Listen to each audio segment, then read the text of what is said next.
Hi hello good morning friends. ఈరోజు మనం చేయబోయేది కీర దోశ ఆవకాయ.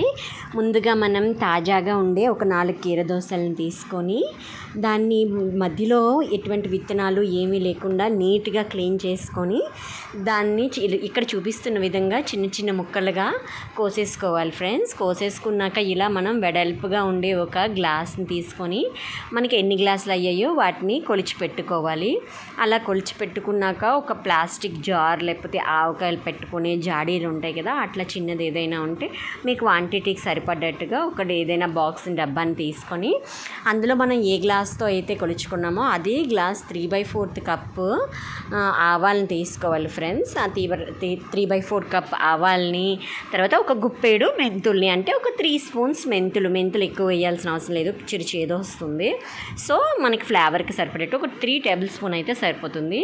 దీన్ని ఈ రెండింటిని ఫైన్ పౌడర్ లాగా చేసేసుకొని అందులో మనం పీనట్ ఆయిల్ వేసుకోవాలి. అంటే వేరుశనగ నూనె అంటారు కదా, దాన్నే వేసుకోవాలి. మిగతా ఆయిల్స్ అయితే మళ్ళీ మనకి స్మెల్ వచ్చేస్తుంది, ఆయిల్ స్మెల్ వస్తుంది. పీనట్ ఆయిల్ని వేసుకోవాలి.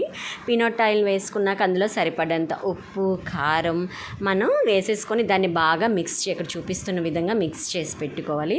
మళ్ళీ మనం లాస్ట్లో టేస్ట్ చూసుకొని మనకి ఏది సరిపడిపోయినా అందులో వేసేసుకోవచ్చు. దాంట్లో మనం ఇవన్నీ బాగా కలిపి పెట్టుకున్నాక మనం 3 నుంచి 4 వరకు నిమ్మకాయలు, అది కూడా మనం పులుపు చూసుకొని వేసుకోవాలి.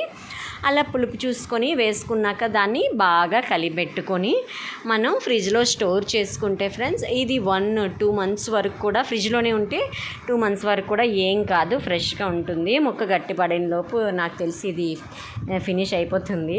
అంత టేస్ట్గా ఉంటుంది. మన ఆవకాయ కంటే ఇది చాలా టేస్ట్గా ఉంటుంది ఫ్రెండ్స్. ఒకసారి ట్రై చేసి చూడండి.